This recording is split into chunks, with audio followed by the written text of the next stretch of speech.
وہ لوگ جو نماز کی ایک ایک سنت پہ تحقیق کرتے ہیں، حتیٰ کہ اس حد تک کہ ہاتھ ایسے باندھنے ہیں کہ ایسے باندھنے ہیں کہ ایسے باندھنے ہیں، جس دین میں اس قدر وضاحت ہے کہ رفع الیدین ایسے کرنا ہے کہ اتنا کرنا ہے کہ اتنا کرنا ہے، کہ تینوں طرح جائز ہے۔ دین میں اس حد تک وضاحت ہے، اور یہ تحقیق خوش آئند ہے، ہمیں اس پہ اعتراض نہیں ہے، یہ ہمارے دین کا حصہ ہے۔ اللہ کے نبی کی سنت کی تہ تک پہنچنا، اس میں خیر ہے، برکت ہے۔ لیکن اعتراض اس چیز کے اوپر ہے کہ وہ شخص جو نماز کے معاملے میں اتنا حساس ہے، آمین کے معاملے میں حساس ہے،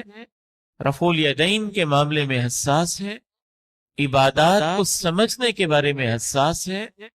شیطان نے اس شخص کے ذہن میں یہ بات ڈال دی ہے کہ مجھ سے تو کم از کم زندگی میں،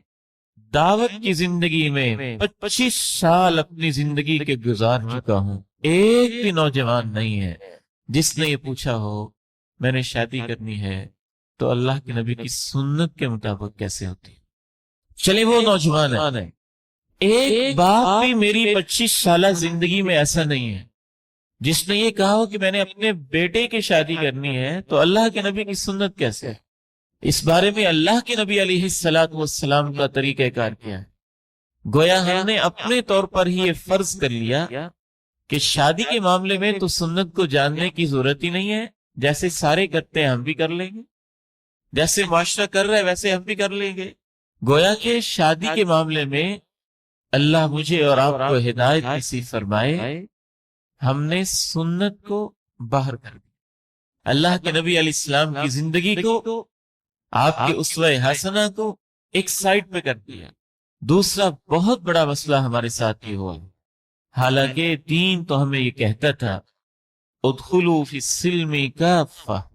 پورے کے پورے دین میں داخل ہو جاؤ۔ دین تو ہمیں یہ تعلیم دیتا تھا لقد کان لکم فی رسول اللہ اسوۃ حسنہ لمن کان یرجو اللہ والیوم الآخر وذکر اللہ کثیرا، تمہارے لیے اللہ کے پیغمبر کی زندگی بہترین، ہمیشہ سے خوبصورت نمونہ ہے اس کے لیے جس کو اللہ یاد ہے، جس کو یاد ہے کہ اللہ کے سامنے پیش ہونا ہے،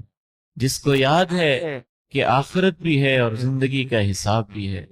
اور جس کو یاد ہے ہر قدم پہ کہ میرا رب ہے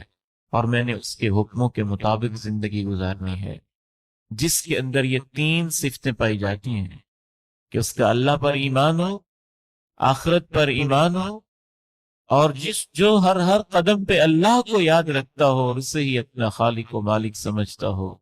اس کے لیے تو اللہ کے نبی کی پوری زندگی اسوہ حسنہ ہے۔